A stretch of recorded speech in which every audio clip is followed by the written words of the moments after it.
अस्सलाम वालेकुम guys, I hope आप लोग सब ठीक ठाक हो, मज़े में हो, फर्स्ट क्लास हो। अब बड़ी एक मैं एनालॉजी आप लोगों के सामने इंपॉर्टेंट पेश करने लगा हूँ। बड़ा ज़रूरी है इसको सुनना, बड़ा ज़रूरी है इसको समझना। बड़ी ज़रूरी चीज़ है ये, क्योंकि ये टैरिफ से रिलेटेड है। ये उस चीज़ से रिलेटेड है जिसने इस वक्त मार्केट के अंदर पूरी हलचल मचाई हुई है। अब आखिर वो कौन सी चीज़ है जिसकी तरफ इस वक्त ज़्यादातर लोग नहीं देख रहे? आपका भाई वो ढूंढ के निकाल के आपके लिए लेके आया है। वैसे ये वीडियो बनाने के बाद अभी फौरन डोनाल्ड ट्रंप जो है टैरिफ के बारे में बात करने लगा और बहुत इंपॉर्टेंट चीज़ें बोलने लगा है। लेकिन जहां पे टैरिफ को लेकर इस वक्त दुनिया जो है वो बहुत बेरिश हुई है, वहां पे टैरिफ की मद में मैं कुछ आपसे ऐसी बुलिश बातें करने लगा हूं जो इस वक्त आपको लोग नहीं कर रहे होंगे। जब से टैरिफ का सीन ऑन हुआ है, जब से टैरिफ लगाने का इन्होंने कहा है, उसके बाद से ऑलमोस्ट $3 ट्रिलियन या उससे ज्यादा यूएस इकोनॉमी में ऑलरेडी इंजेक्ट हो चुका है। और ये सिर्फ अभी 2-3 महीने की कहानी है। जब से ये टैरिफ की बात हुई है 2-3 महीने हुए हैं। ये आया है जनवरी की 19 तारीख को, उसके बाद से टैरिफ की बात शुरू हुई है और उसके बाद से अब तक आज है 2 अप्रैल की रात है यूएई में, वहां पे सुबह है, ठीक है। ऑलरेडी $3 ट्रिलियन से ज्यादा आ चुके हैं यूएस इकोनॉमी के अंदर, इंजेक्ट हो चुके हैं।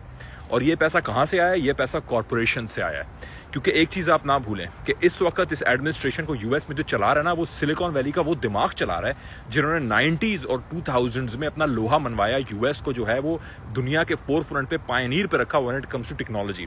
वैसे अब वो चीज चेंज होती जा रही है और यूएई दुबई जो है वो काफी हद तक फोरफ्रंट पे आ रहा है और काफी यहाँ पे इंक्यूबेटर्स, काफी यहाँ पे न्यू एंटरप्रेन्योर स्पिरिट और इवन इलॉन मस्क हो, टेस्ला हो, ये लोग हों, ये यहाँ पे बहुत बड़ी इन्वेस्टमेंट्स कर रहे हैं। इग्नोर ही नहीं कर सकते अभी इस जगह को when it comes to the top talent and when it comes to the next future things that are happening. ये सबसे बेहतरीन ब्लॉकचेन की अडॉप्शन में भी सबसे बेहतरीन है।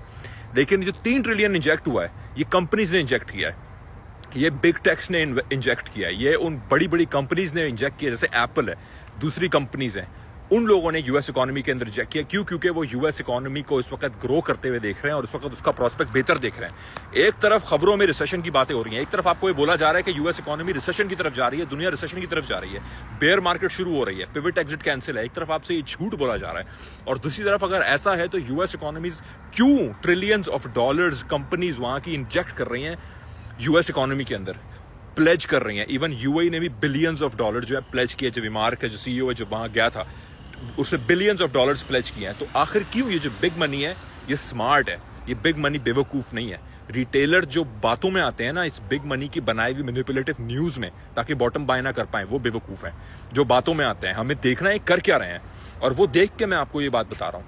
देखें, टैरिफ जब लगेगा लोगों को लग रहा है कि उससे इन्फ्लेशन बढ़ जाएगी। इन्फ्लेशन का टैरिफ से कोई ताल्लुक डायरेक्टली नहीं है, वो इसलिए नहीं है क्योंकि अगर टैरिफ लगेगा तो अगर ये गाड़ी इंपोर्ट हो रही थी ये महंगी हो जाएगी, लेकिन अगर इसके बाद वाली गाड़ी यूएस में बन रही थी तो वो तो उसी प्राइस पे होगी, तो लोग उसको तरजीह देंगे। तो यूएस की जो कंपनीज हैं, जो यूएस के अंदर मैन्युफैक्चरिंग सेक्टर है वो ग्रो करेगा। इसलिए बड़ी कंपनीज इस वक्त यूएस में इन्वेस्ट कर रही हैं क्योंकि वो उस मैन्युफैक्चरिंग ग्रोथ को देख रही हैं। जो मैन्युफैक्चरिंग ग्रोथ चाइना में हुई, जो मैन्युफैक्चरिंग ग्रोथ इंडिया में हुई, जो दुनिया के उन हिस्सों में हुई जहां पे टैरिफ्स लगे हुए थे यूएस के ऊपर या इंपोर्ट्स के ऊपर बड़े टैरिफ लगे हुए थे। इसके अलावा कोई दूसरा तरीका नहीं है अपनी इकोनॉमी को ग्रो करने का। और यूएस वो इकोनॉमी है जो डॉलर का लोहा मनवाती है पूरी दुनिया के अंदर। अगर ये इकोनॉमी ग्रो करेगी, इसकी कंपनीज ग्रो करेंगी, तो रिस्क एसेट मार्केट जैसे बिटकॉइन आया, ऑल्ट कॉइन्स आए, स्टॉक मार्केट है, वो कैसे ग्रो नहीं करेगी? ये मैं आप लोगों के सामने एक सीधी क्लियर कट फंडामेंटल बात रख रहा हूं जिसकी तरफ कोई नहीं देख रहा, कोई नहीं सोच रहा। टैरिफ्स को आप लोगों को बेरिश करके बेचा गया है कि टैरिफ बहुत बड़ी बेरिश चीज है। मेरे ख्याल से ये बहुत बुलिश चीज है in the even short term and even in the long term. अगर इसको प्रॉपर इंप्लीमेंट करके ये लोग प्रॉपर एग्जीक्यूट कर देते हैं और उससे कंपनीज और पैसा मार्केट में इंजेक्ट करती है, मैन्युफैक्चरिंग सेक्टर बढ़ता है, वहां पे दरामदात बढ़ती हैं, जॉब मार्केट बढ़ती है, तो वो सारा पैसा कहां जाएगा? वो स्टॉक्स में जाएगा ना। कंपनीज की स्टॉक्स वैल्यूएशन बढ़ेंगी, लोग इन्वेस्ट करेंगे, लोग ज्यादा कमाएंगे, स्टॉक्स खरीदेंगे और लोग ज्यादा रिस्क लेंगे, इन्वेस्ट करेंगे। तो इसलिए मेरे ख्याल से हम लोगों को री इवेल्युएट करने की जरूरत है और हम लोगों को री एनालाइज करके अपने जो हमारा माइंडसेट है टैरिफ को लेकर, जो इन्होंने बनाया है, जो बेचा है हमें कि टैरिफ इज बेरिश, कि टैरिफ इज बैड, भाई इट इज गुड। क्यों? क्योंकि it is good for the economy, the world's biggest economy. It is good for the economy. मुझे बताओ दुनिया में उस मिसाल उस इकोनॉमी की जिसने टैरिफ अपने लगाए हुए हैं। यूएस इस वक्त दुनिया का सबसे बड़ा कंज्यूमर है भाई, और क्लाइंट हमेशा राइट होता है, कस्टमर इज ऑलवेज राइट। सबसे बड़ा कस्टमर दुनिया में मैन्युफैक्चरिंग का इस वक्त अमेरिका है, ठीक है। तो ये जो दूसरे मुल्कों ने टैरिफ लगाए हुए अमेरिका को बेच रहे हैं, क्या वो डूब गए हैं?